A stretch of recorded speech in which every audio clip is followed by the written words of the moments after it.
হরে কৃষ্ণ। আগামী 2রা অক্টোবর বুধবার পবিত্র মহালয়ার দিন।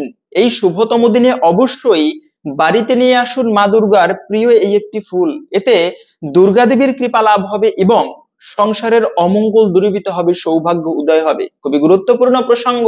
মহালয়ার দিন সাধারণ কোনো দিন নয়। এই দিনে মা দুর্গার মূর্তিতে চক্ষু দান করা হয়। সেই দিনটিতে দেখেন, যে কোনো পুজো সম্পূর্ণ করা হোক না কেন, পুষ্প অর্পণবিহীন সেই পুজো সম্পূর্ণ হয় না। সেজন্য প্রত্যেকের বাড়িতে এই একটি ফুল সংগ্রহ করে এই একটি কার্য করুন, এতে সংসারের দারিদ্রতা দূরীভূত হবে। সকলকে স্বাগতম জানাচ্ছি আমাদের এই ধর্মীয় তথ্যমূলক চ্যানেলে। আমরা চেষ্টা করি এরকমই সনাতন ধর্মের ধর্মীয় তথ্যগুলোকে আপনাদের সাথে উপস্থাপন করতে, শেয়ার করতে। তাই আসুন আগামী কিছুক্ষণ সময় ধৈর্য ধরে আজকের এই মহালয়া প্রসঙ্গে, এই দিনে যে কার্যটি অবশ্যই করবেন এতে সংসারের অমঙ্গল দূরীভূত হবে, সেই প্রসঙ্গে জেনে নেই। আশা করছি আজকের এই তথ্যগুলো আপনাকে অবশ্যই সমৃদ্ধ করবে এবং ভালো লেগে থাকলে অবশ্যই একটা লাইক করে কমেন্টে মা দুর্গা দেবীর নামটি একবার হলেও লিখে যাবার অনুরোধ জানাচ্ছি। দেখেন, আশ্বিন মাসের অমাবস্যা, এবছরে আশ্বিন মাসের এই অমাবস্যা, প্রত্যেকটা অমাবস্যার একটা আলাদা এবং বিশেষ গুরুত্ব রয়েছে। মাসের মধ্যে একটা পূর্ণিমা, একটা অমাবস্যা সাধারণ কোনো দিন নয়। নদীতে যেরকম জোয়ার ভাটা হয়, নদী প্রবাহ ঠিক তেমনি বলা হয়েছে মানুষের জীবনেও এরকম জোয়ার ভাটা হয়। পূর্ণিমার সময় মানুষের জীবন প্রবাহ ঊর্ধ্বমুখী থাকে এবং অমাবস্যার সময় মানুষের জীবন প্রবাহ নিম্নমুখী থাকে। সেজন্য অমাবস্যার একটা বিশেষ এবং আলাদা গুরুত্ব রয়েছে সনাতন ধর্মাবলম্বীদের কাছে। তার মধ্যে আবার মহালয়ার দিন সাধারণ কোনো দিন নয়। এই মহালয়ার অমাবস্যায় পিতৃতর্পণ করা হয়, সেটা আলাদা প্রসঙ্গ। পিতৃতর্পণেরও সনাতন ধর্মের বিশেষ গুরুত্ব রয়েছে এবং এই দিনটিতে সব থেকে গুরুত্বপূর্ণ হচ্ছে মহালয়ার দিন। সেই দিনে মূর্তি স্থাপন করে তাতে চক্ষু দান করা হয়। যে কোনো মূর্তি প্রতিষ্ঠা করতে গেলে সেখানে চক্ষুদান এবং প্রাণ প্রতিষ্ঠা করা আবশ্যক, না হলে সেই মূর্তিতে পুজো গ্রহণ করে না ইষ্ট দেবতা অথবা ইষ্ট দেবী। আমাদের সনাতন ধর্মে 4 প্রকার পুজো হয়ে থাকে। একটা হচ্ছে ঘটে পটে যন্ত্র প্রতিমায়। ঘট মানে এই যে আমরা ঘট স্থাপন করি, মঙ্গল ঘট, সেখানে ঘটে স্থাপন করে ইষ্ট দেবতাকে আহ্বান করেও পুজো করা যায় কিন্তু। এবং পট মানে হচ্ছে চিত্রপট, যেমন রাধা কৃষ্ণের ছবিতে আমরা বা চিত্রপটে পুজো করি, লক্ষ্মীর চিত্রপটে পুজো করি। তো এভাবে চিত্রপট বা ছবিতেও পুজো করা যায়, এটাও গ্রহণযোগ্য। এবং বলা হয়েছে যন্ত্র, এটা সনাতন ধর্মের বিশেষ কিছু আঁকিবুকি তন্ত্র শাস্ত্র মতে বেশি প্রয়োগ করা হয় এই যন্ত্র পূজা। যেমন এই যে স্বস্তিকা চিহ্ন, এরকম কিছু মাঙ্গলিক চিহ্ন রয়েছে সনাতন ধর্মে, সেই চিহ্নের পুজো করা হয়। এবং সর্বশেষ হচ্ছে প্রতিমা। সেই প্রতিমার পুজো করতে গেলে একটা অংশ হচ্ছে সেই প্রতিমায় প্রাণ প্রতিষ্ঠা করতে হয়, চক্ষু দান করতে হয়। এবং মা দুর্গা পুজোর ক্ষেত্রে যে দিনে প্রাণ প্রতিষ্ঠা করে সেই দিনটি হচ্ছে মহালয়ার মতো শুভ এবং পবিত্রতম একটি দিন। সাধারণত আমরা এই অমাবস্যাকে ভয়ভীতি বলে জানি, অশুভ বলে জানি, কিন্তু মনে রাখবে অমাবস্যার দিন সাধনা করার জন্য, ইষ্ট দেবতার কৃপা লাভ করার জন্য একটা বিশেষ গুরুত্বপূর্ণ দিন। এই দিনে প্রত্যেককে বলবো এই একটি বিশেষ ফুল বাড়িতে সংগ্রহ করবেন। এটি মা দুর্গার ভীষণ প্রিয়।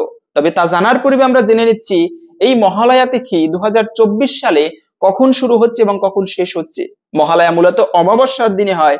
তো সেই অমাবস্যা তিথি শুরু হচ্ছে মূলত আগামী 1 অক্টোবর মঙ্গলবার রাত্র 9টা 6 মিনিট থেকে শুরু হবে এই অমাবস্যা এবং থাকবে মূলত 2রা অক্টোবর বুধবার রাত্র 11টা 7 মিনিট পর্যন্ত। রাত্র নয়, দিন 11টা 7 মিনিট পর্যন্ত। সেজন্য উদয়া তিথি মেনে আমাদের এই মহালয়া তিথি পালন করতে হবে বা অমাবস্যা পালন করতে হবে 2রা অক্টোবর বুধবারে। এই দিনটিতে মহালয়া পালন করতে হবে। এবং আর একটা বিষয় হচ্ছে যে এই দিনে কিন্তু বলয়াগ্রাস সূর্যগ্রহণ পড়েছে। যদিও এই প্রসঙ্গে আজকের ভিডিও নয়, তবেও সূর্যগ্রহণ কখন শুরু হবে এবং কখন শেষ হচ্ছে সেটাও জানিয়ে দিচ্ছি। সূর্যগ্রহণ শুরু হবে মূলত এই 2রা অক্টোবর বুধবারে রাত্র 9টা 13 মিনিট থেকে শুরু হবে এই সূর্যগ্রহণ এবং থাকবে মূলত রাত্র 3টা 17 মিনিট পর্যন্ত।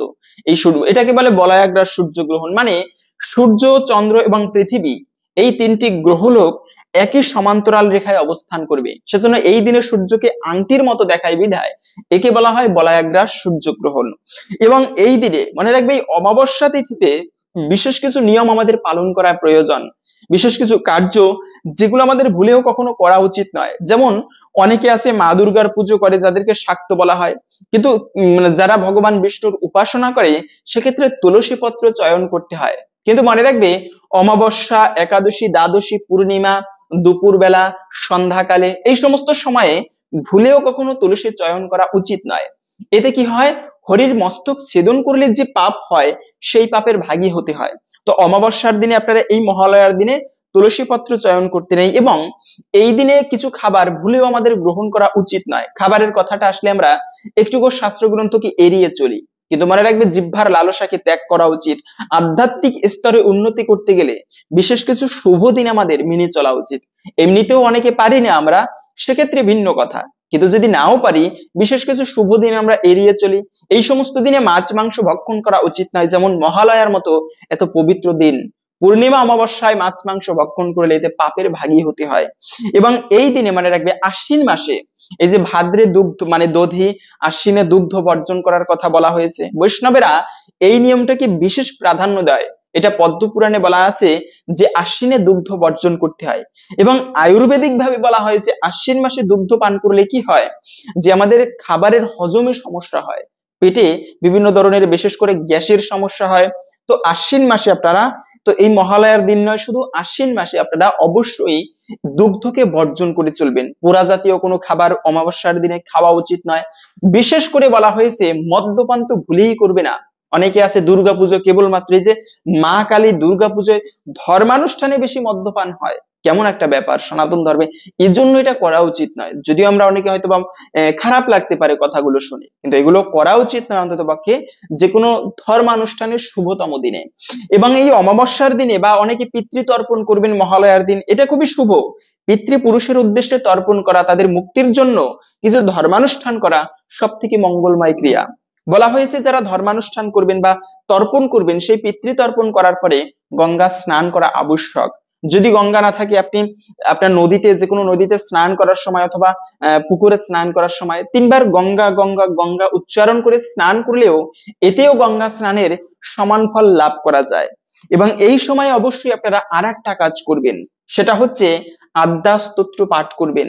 মহালয়ার মতো এত পবিত্রতম দিন, শাক্তমতীয় যারা, দেখেন 5 ধরনের উপাসক হয়, তার মধ্যে এক ধরনের উপাসক হচ্ছে যারা শক্তি দেবী, যেমন দুর্গা, কালী, তারপরে হচ্ছে মা লক্ষ্মী, এদের সাধনা করে, এদেরকে বলা হয় শাক্ত। তো এই শাক্তমতীয় বা শাক্তদের জন্য একটা বিশেষ গুরুত্বপূর্ণ দিন হচ্ছে অমাবস্যার দিন, মহালয়ার দিন।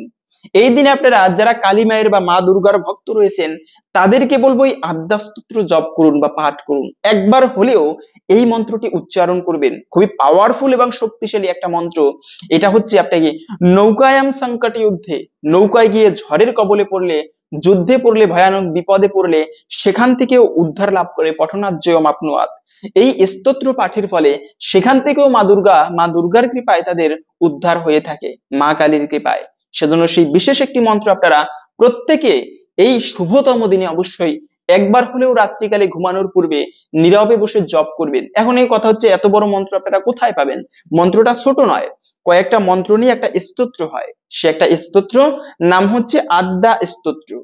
কোথায় পাবেন? গুগলে গিয়ে সার্চ করবেন, আদ্যা স্তোত্র প্রথমেই এসে পড়বে। না হলে আপনারা ডাইরেক্টরি পঞ্জিকায়ও দেওয়া থাকে অনেক স্তোত্র, বা যেমন হনুমান চল্লিশা দেওয়া থাকে, তো ওই সমস্ত শেষের দিকে গিয়ে ডাইরেক্টরি পঞ্জিকায়ও এই আদ্যা স্তোত্র পেয়ে যাবেন। এই শুভতম দিনে একবারের জন্য হলেও এই স্তোত্রটা আপনারা অবশ্যই পাঠ করবেন।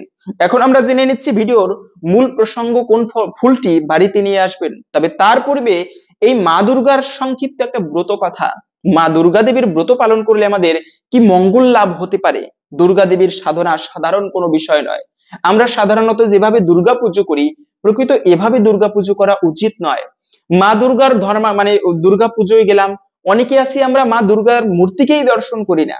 যেখানে দুর্গা দেবী বসা সেখানে আমরা যাই না, মা দুর্গাকে একটা প্রণাম পর্যন্ত করি না। না, মূল কেন্দ্র হওয়া উচিত মা দুর্গা। সেখানে পুজো দেখতে গেলাম, গিয়ে কোথায় গান বাজনা হচ্ছে, কোথায় নাচ হচ্ছে, সেই ডিস্কো দেখি। খারাপ ভাবে নেবেন না, তবে এটাই বেশিরভাগ হয়ে থাকে। তো এভাবে নয়, দুর্গা পুজোয় গেলে প্রথমে মা দুর্গাকে একটু প্রণাম করতে হয়, তার হাসি মুখটি দর্শন করতে হয়, চরণ দর্শন করতে হয়। এবং যদি সত্যি দশভুজা দুর্গা দেবীর কৃপা লাভ করা যায়, মা দুর্গা 10 হস্তে তার ভক্তদের দান করে।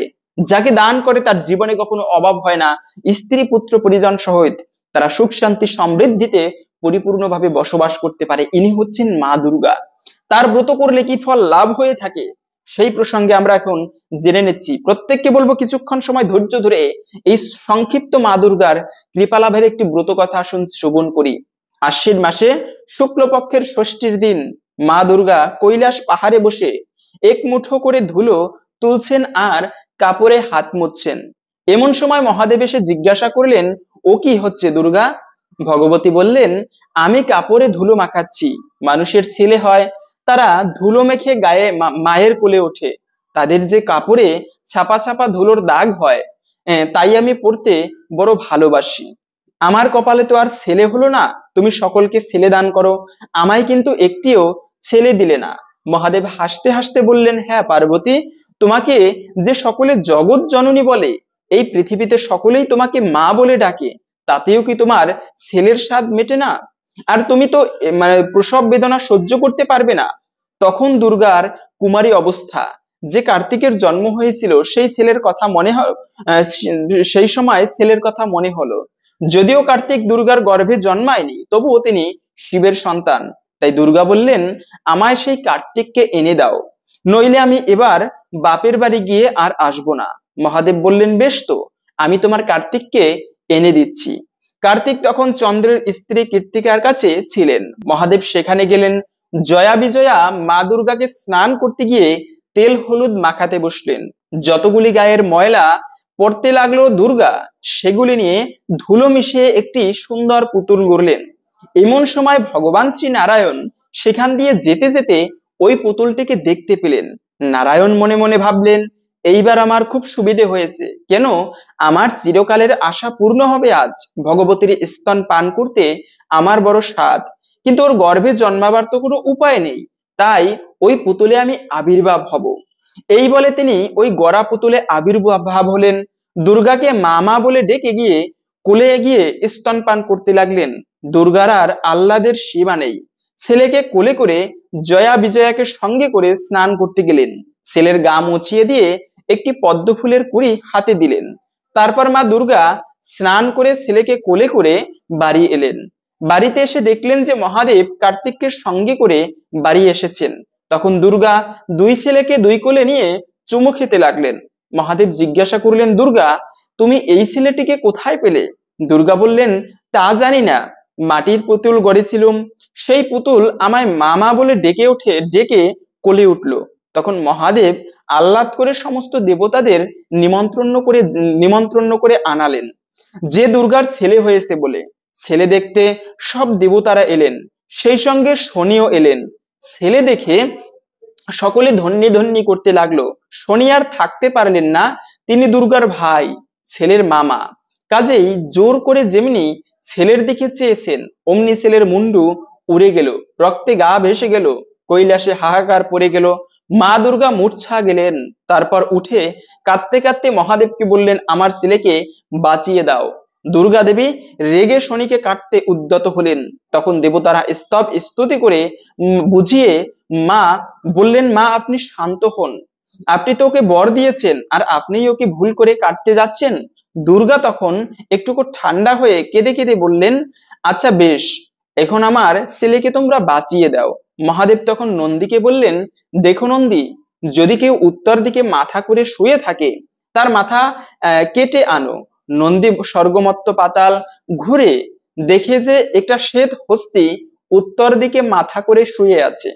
সেই হাতিটার মাথা কেটে নিয়ে নন্দী মহাদেবকে দিলেন। মহাদেব সেই মাথাটা ছেলের কাঁধে জোড়া দিলেন। ছেলে উঠে দাঁড়ালেন এবং মায়ের কোলে গিয়ে বসলো। দুর্গা কাঁদতে লাগলেন, আমার এমন ছেলে, তার হাতির মাথা হলো, লোকে কত ঠাট্টা করবে। তখন মহাদেব এবং যত দেবতারা সকলে মিলে বললেন, তোমার ছেলেকে কেউ নিন্দা করবে না, তোমার ছেলের নাম রইল গণপতি, সিদ্ধিদাতা গণেশের নাম করে যাত্রা করলে কোনো বিপদ ঘটবে না। তার আগে তোমার গণেশের পুজো না হলে কোনো দেবতার পুজো সম্পূর্ণ হবে না। এই বলে সব দেবতারা যে যার স্থানে চলে গেলেন। দুর্গা ও কার্তিক ও গণেশকে নিয়ে মর্তে এলেন। মেনকাকে বললেন, মা আমি এই ষষ্ঠীর দিন দুই ছেলেকে পেয়েছি, যে কোনো স্ত্রীলোক আমার এই কথা শুনে ষষ্ঠীর ব্রত পালন করলে সে আমার মতো পুত্র লাভ করবে। মা বললেন, তাই হবে মা। সেই থেকে সকলে দুর্গা ষষ্ঠীর ব্রত আজও পর্যন্ত পালন করে। এই হলো মূলত শুধুমাত্র পুত্র সন্তান নয়, ধন সম্পত্তি লাভের জন্য আপনারা এই মা দুর্গার ব্রত করতে পারেন, পুজো করতে পারেন। মা দুর্গার কৃপা লাভ হলে জীবনের সমস্ত অমঙ্গল দূরীভূত হয়। কিন্তু এই শুভতম দিনে বিশেষ একটি ফুল, কোন ফুলটি বাড়িতে আনবেন সেই ফুল প্রসঙ্গে আমরা অনেকেই জানি। দুর্গা দেবীর একটা নাম হচ্ছে অপরাজিতা, যাকে কেউ পরাজিত করতে পারে না। তারই নাম অনুসারে সেই ফুলের নাম হয়েছে অপরাজিতা ফুল, যাকে আমরা নীলকণ্ঠ ফুল বলে জানি। এই ফুল গাছের ফুলের শিকড় থেকে শুরু করে সেই ফুল পর্যন্ত সকল কিছু বিভিন্ন কাজে লাগে, তান্ত্রিক শক্তি প্রয়োগেও ব্যবহার করা হয়। এমনকি এর শিকড় আপনি অঙ্গে ধারণ করলে বলা হয়েছে তার সৌভাগ্যের উদয় হয়, অমঙ্গল কেটে যায়। তো সেজন্য আপনারা এই ধরনের ফুল, মা দুর্গার প্রিয় ফুল যেমন নীলকণ্ঠ ফুল, অনেকে আছে নীলকণ্ঠ ফুল নাও পেতে পারেন, সেক্ষেত্রে আপনারা যে কোনো প্রিয় ফুল, শাস্ত্রে থাকতে হবে বিষয়টা এমন নয়, সেরকম প্রিয় প্রিয় ফুল বা ভালো সুগন্ধি জাতীয় পুষ্প এই শুভতম দিনে বাড়িতে নিয়ে আসবেন এবং বাড়িতে রেখে দিলেই কি সৌভাগ্য হবে, ব্যাপারটা এরকম নয়। এই দিনে আপনি সংক্ষিপ্ত পরিসরে হলেও মা দুর্গার পুজো করুন এবং সেই পুজোর সময়ে সকলে মিলে মা দুর্গাকে প্রণাম করে দুর্গা দেবীর মন্ত্র উচ্চারণ করে ওম সর্বমঙ্গল মঙ্গলে শিবে সর্বার্থ স্বাদিকে শরণ্যে ত্রয়ম্বকে গৌরী নারায়ণী নমস্তুতে, এই মন্ত্র উচ্চারণ করে এতৎ সচন্দন পুষ্পম ওম শ্রী দুর্গায় নিবেদয়ামি, এই মন্ত্র বলে মা দুর্গার চরণে অর্পণ করুন ভক্তির সহিত। দেবার মতো কি আছে আমাদের সামর্থ্য? হয়তো অনেক ধন থাকলে দুর্গা দেবীর কাছে সেটা কিচ্ছু নয়, তুচ্ছ মাত্র। তাই শুধু দুর্গা দেবী নয়, ইষ্ট দেবতার কাছে এই জগতের সম্পদ সেটা কিচ্ছু নয়, তুচ্ছ মাত্র। তাই মনের ভক্তির সহিত, একটা ভালোবাসার সহিত একটা পুষ্প আপনি দুর্গা দেবীকে অর্পণ করুন, এতে দুর্গা দেবী বেশি প্রসন্ন হবে। আর দুর্গা দেবীকে প্রসন্ন করতে পারলে শুধু এই জগতের সম্পত্তি তো তুচ্ছ বিষয়, ভগবানকে পর্যন্ত লাভ করা যায়। হরে কৃষ্ণ। আশা করছি আজকের এই সংক্ষিপ্ত তথ্যগুলো জেনে আপনি একটুকু হলেও সমৃদ্ধ হয়েছেন। ভালো লেগে থাকলে অবশ্যই একটা লাইক করে যাবেন এবং কমেন্টে মা দুর্গার নামটি একবার হলেও লিখে যাবার অনুরোধ জানাচ্ছি। দুর্গা দেবীর কৃপায় সকলের জীবনে মঙ্গল হোক এই কামনা করে আজকের ভিডিওটি এখানে সমাপ্ত করছি। হরে কৃষ্ণ।